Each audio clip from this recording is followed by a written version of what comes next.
Well, hello. This is Dr. Lynn Erickson from Turning Point Chiropractic. And Dr. Paul Firnhaber from Lincoln Disc and Nutrition. Yes, today is Valentine's Day. It's a very cold day out there, as many of you know, and we could have actually had that thwart this video, but we wanted to get this out to you because we really felt like it was important. It was timely because we will be talking about the heart, and Valentine's Day is all about hearts. Some of you got some chocolates boxed up in a heart, I'll bet. Yeah. Which is nice. Yeah. Hopefully they were dark chocolate. Yeah. Right? Low sugar chocolate. That's right. So what we're going to do is we're going to give you a Valentine's Day gift that has a potential actually of giving you more days and even better quality days. It's by risking the risk of chronic illness by almost 80%. And that's a pretty amazing gift. I think you can give it to yourself and your family and those who care about you. And actually, it's a major return on investment too. The investment is very small, but the returns are absolutely huge. Yeah, and anytime you invest in your health, you get returns that really are difficult to measure in dollars. You bet. And other than staying out of the ER. That's right. Yeah, investing in disease, whether you are digging it with, as I say, you're digging your illness with a fork and a spoon, or investing in disease once it's shown its head and you actually have a named diagnosis, is very expensive on both ends of it. But when you're choosing healthier choices, we've always known that it produces great effects. And this article, which is now almost 11 years old, Dr. Paul, basically solidifies what we've known to always be true, that in the end, lifestyle wins. Always wins. And this article from Archives of Internal Medicine, which is a very high-quality blue blood medical journal, definitely shows that fact. And so we're going to look at 4 lifestyles that they looked at that can drastically reduce your chances of developing chronic illness. Yeah. And so we want to look at some of those today. I found it interesting actually that this article was actually published from a journal, but this research was actually done in Germany. And I don't know if you could get this big of a study done in the United States without, well, I'd say Big Pharma was not going to pay for this because there's no drugs involved. It simply is looking at lifestyle. It's a massive study where they took a look at over 23,000 German people ages 35 to 65. And it's called a retrospective study. So in this study, they're looking at people right now and seeing what do they have as far as their current lifestyle or their current health outcomes. And then looking back on their life and saying, what were you doing to this point in 4 key areas that we know impact health? Yeah, so it's like, they're asking, hey, you healthy people, what the heck did you do to stay so healthy? How'd you manage to get this old without chronic illness? Yeah. And that's what they asked. They're asking 4 key questions, and if somebody asked me that question right now, I could tell them. Sure. And you could too. That's right. That's a great. We could both tell them. So I could tell them easily. Yeah. Here's what I started doing when I was 24. You bet. And I've kept doing it, and I've been out of the hospital. I don't take any pharmaceuticals. Yeah. So I could easily do a study like that. When my patients ask me, I just say clean living and chiropractic. That's what I say. Yeah. So in this study, what they did is they say they looked at the current health habits and their previous lifestyle factors, and what effect did lifestyle have on their chronic illness. And so these are the ones that we often think about illnesses of modern living. They're not the ones that happen from disastrous events or, pandemics or things. This is just things that tend to happen to people as they live certain ways. And so the factors that they identified, they only identified 4 of them, but they were very telling. Number one is that these are people who had never smoked. Yeah. They had never smoked. Okay, it's something that I don't know of any benefits I've ever seen published about smoking, but that seems pretty basic. Taking burning matter into your lungs is not a great idea. Number 2 is, had these people kept their body weight under obese? They could be overweight, but as far as being over that classic number of 30 BMI, they were not over that. Number 3, they exercised 30 minutes a day or 3.5 hours a week. So we all get, what is Dr. Ball, 168 hours a week, I think it is? Yeah. So we're talking about just a fraction of the week spent moving your body intelligently, getting your heart rate up, using your muscles, exerting yourself, breaking a sweat, getting your heart, your breathing up. And lastly, these people had eaten a diet composed largely or mostly of non-processed foods. So guess what? Fruits and vegetables. Not very exciting, not very glamorous, but there it is. And minimal animal products, or at least some animal products, but low on the processed spectrum. Things that came out of boxes and packages were very small parts of these people's diet. Yeah. Yeah. Okay. Yeah, nothing glamorous like Cheetos. Right. So, right, exactly. And this is not going to be like some sort of major medical breakthrough. These things might be good for us. I think probably even, your parents growing up said, hey, you need to exercise, eat right. In fact, we hear this all the time from even people who wear the white coats. And whether they know what that is or tell it to their patients, we don't know, but it's often encouraged. So nonetheless, what they said is there's an overall reduced risk of chronic illness by 78%, almost 80%. So 4/5 less chronic illness in the group that just did those 4 basic things. They never smoked. They kept their BMI under obese. They moved their bodies intelligently about 30 minutes a day or 3.5 hours a week, and they ate largely unprocessed foods. And the way it broke down was diabetes was reduced by 93%. Okay, that's one that the current trending on diabetes, if you've heard anything about it, is that it's going to be overtaking our culture to the point where maybe 1 in 2 will actually have diabetes or adult onset diabetes, type 2 diabetes in about 30 years. 81% less heart attacks or myocardial infarction, 50% less stroke, and 38% less cancer.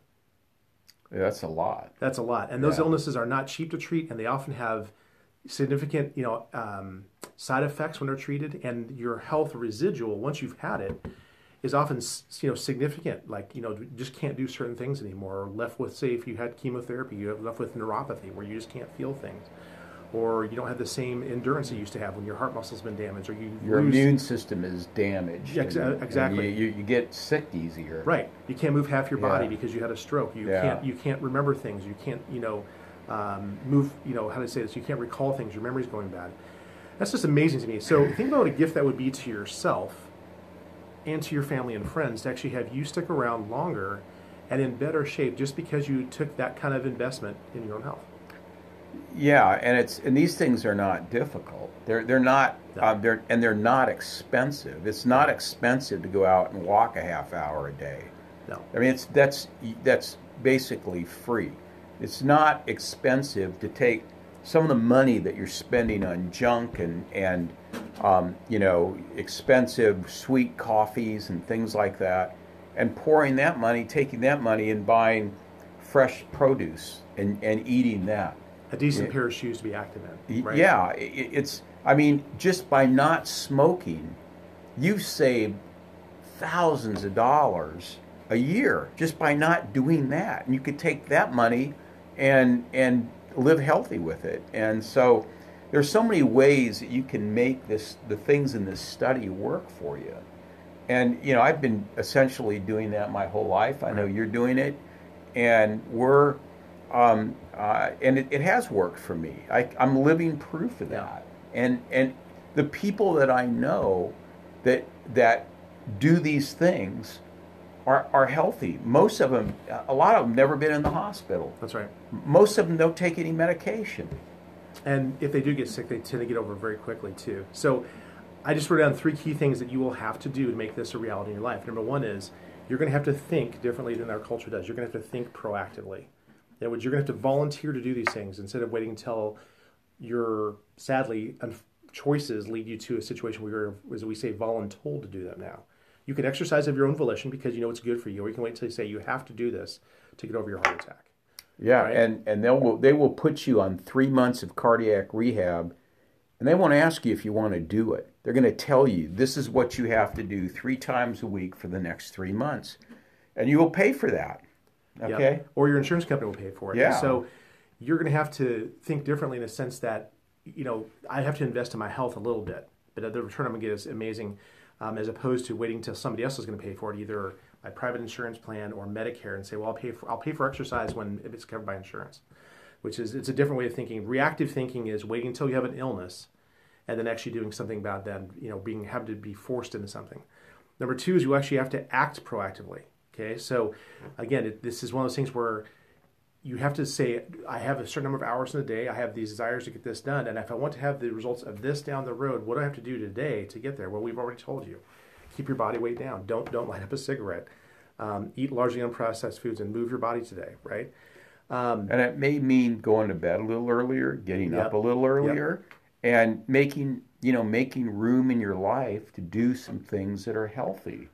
And having a plan when it's 20 below, as it will be here soon. You got to have a plan for that too. Where you're going to exercise, right? When it's going on like that. And that's cramping my style terribly because I do all my exercise outside. But for the next few days, I think I can do it inside. Yep. And the last thing is you got to be prepared for some pretty pleasant byproducts or pleasant side effects, we would say. We find that the side effects of things that you're doing for yourself that are healthy are absolutely amazing.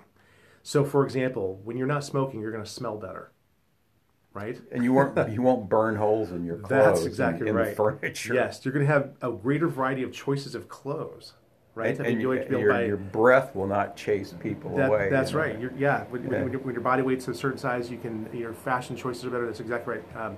Number 3, what will you do with more energy and better thinking, clearer thinking, and a more stable mood, right? When people exercise, they say the best thing about it is it just elevates their mood. There's a real physiological reason why we call it the runner's high. Because when you exercise, you actually do produce hormones at a greater level that are the ones that make us feel good about ourselves. Absolutely, yeah. Right? And then you got to think about what you do with those extra time you're going to get in your life, okay? Like if you have a bucket list, you may have to add a few more lines to it because you're going to be around longer and enjoying it more. So I guess my thoughts are on this is that the best gift you can give yourself is the gift of health, because your health is the basis by which you can do everything else in life that you both want to and need to do. And my encouragement would be to, think of this as something you do for yourself every day, not just on Valentine's Day, but every day of the year. Yeah, and I can't say I exercise every single day. Right. I mean, I don't, but usually 4 to 5 days a week for sure. And I can say that for the most part, I eat healthy pretty much every day, and I don't light up a cigarette ever. And so for the most part, I do this stuff pretty regularly, mm-hmm. and have since I was about 24. And so it's paid off for me. And another thing they don't mention in this article, which they should, is chiropractic care. I mean, keeping your nervous system and your spine healthy makes an enormous difference when it comes to exercise and how you feel and the way your body processes information, processes food. Right. I mean, it makes a big difference in your health and energy-wise, your ability to do things. We'll cover that article actually about that next time we're online. Yeah. But to me, this is one of those things you can go to bank on. I mean, it's a huge study, 23,000 people. My encouragement to you would be to say, what do I want, where I want to be in, say, a year, 5 years, 10 years, 20 years. If you want to be in this great state of health and actually doing the things you enjoy, start making choices today that actually promote that. Yeah, and even if it's, say, okay, I'm going to walk for 10 minutes, and instead of eating milk and processed cereal for breakfast, I'm going to have some eggs. That's a great start. Just doing eggs. That. Yeah, doing same farm fresh eggs, and I'm going to walk for 10 minutes today. That's a good start right there. So this is Dr. Lynn signing off. Take great care of yourself, your whole self, not just your heart, but your whole body. And know that we're here to support you any way we can at our offices. And we'll look forward to seeing you next time. Yeah, great. God bless you guys.